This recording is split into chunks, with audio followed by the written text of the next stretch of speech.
Hey guys, welcome back to a brand new video on the channel, and in this video I'm going to talk about editing, because in my last video I spoke about how you can improve in photography with your mobile phone, and I assume a lot of you guys would also edit your photos on your mobile phone after shooting. So in this video I'll just show you what my process is like and how I try to get the look and feel that I want to. So without any further ado, let's get straight into it.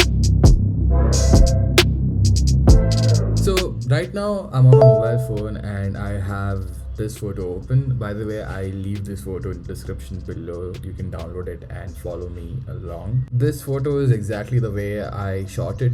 Like I mentioned in my previous video, I shoot in the highest available format, and after I do that, like, I think of composition, what colors and all that stuff. So this shot I took was after sunset, like just after sunset. I guess it was dawn, and I loved how it looked like. I love the street light which is right there, and it was pretty nice. So, and then there's like light also coming from the left hand side, and it kind of like looks low-fi and vibey to me. So that is like one reason. First, what I'm going to do is I'm going to go to tools and adjust the white balance first. So I can also go to auto white balance. That gets the job done for me, but just know that it's not always the case, right?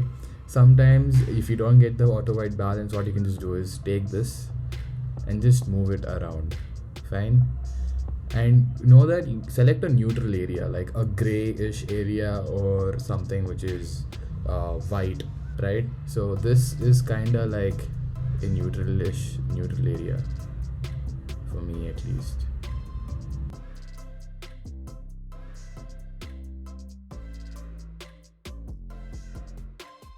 I'm just bringing it a bit up for some reason. Yeah, so now I have this particular type of look and feel. It's got that magenta and bluish color. I hope this is magenta or pink. Okay, now I'm just gonna go around and play with the basic settings of the image, like brightness, contrast, saturation. So this image brightness, know that, remember what I said in my last video, don't over edit your photo. Don't do this. Just see like what, keep it around like at least 13, 15. Don't go max, like keep max as 15 or 13. So in this photo I feel like 8 brightness is okay. Contrast,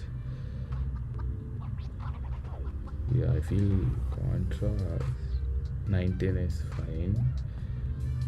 Saturation is okay. Ambience, no, ambience kinda is like vibrant tool. Vibrant is like it takes a dull colors and saturates it, but here it kinda is both. So I usually see how it works, and too much ambience again, not too good. Damn, photo looks so bad. So just play around with it and see how it is. Highlights, yeah, I usually bring my highlights down so I get more detail in the photos. So I'm just gonna bring it down, and I'm gonna lift my shadows a bit just to create some balance. Now highlights are the brighter parts of the image, or where there is more light, and shadows are the darker part of the image, or where there is less light. Now you can just see the before and after, it's just basic settings, and I already feel it's gotten a lot better. Now you can go to curves. Now I go to curves, and after I do that, I go through some of these presets. Usually I go through some presets because they're quite good. They get the job done actually, but sometimes I just don't. So there is something called the S curve, right? So the S curve is just this. Okay, kind of form a S in a way. Alright, now after you make this, I'm gonna like see the top areas. Know that this button that I'm pressing right now is for the highlights again and the brighter parts of the image. The lower one is for darker parts of the image, and this will lift my shadows. So like just play around with it and see what works. I usually like lifting up my shadows in my images. It gives it like a matte finish, and yeah, that's like how it is.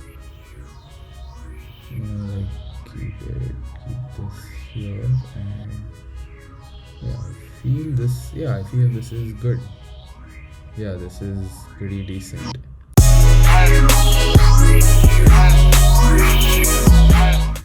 Now, what else I'm going to do is, yes, increase the sharpness or the structure of the image. The structure is kind of like an HDR-ish thing with the whole Snapseed thing.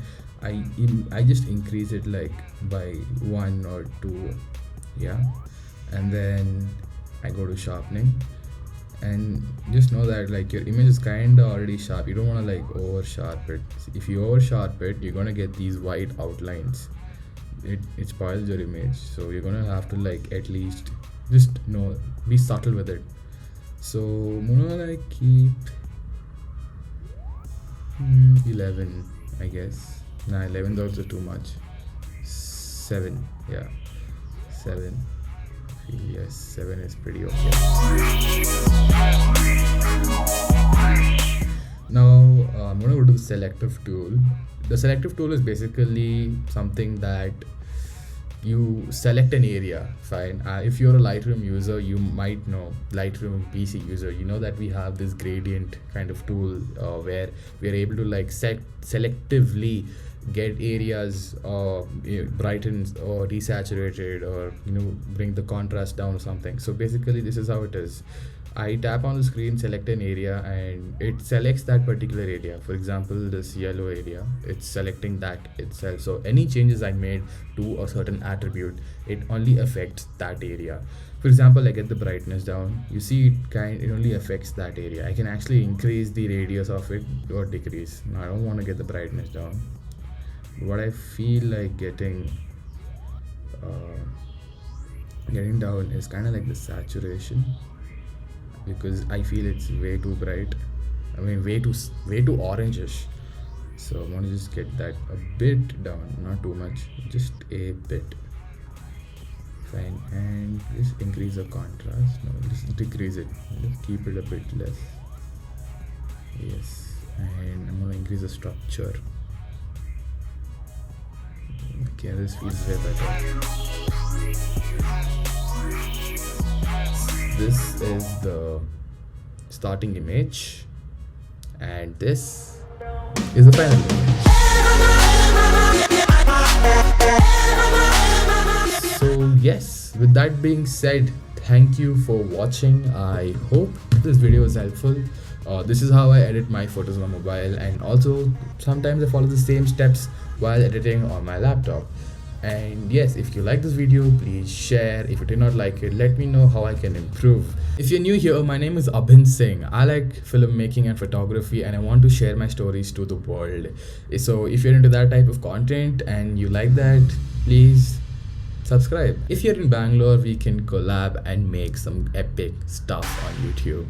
With that being said, thanks for watching again, and I'll catch you next Friday. Until then, peace out.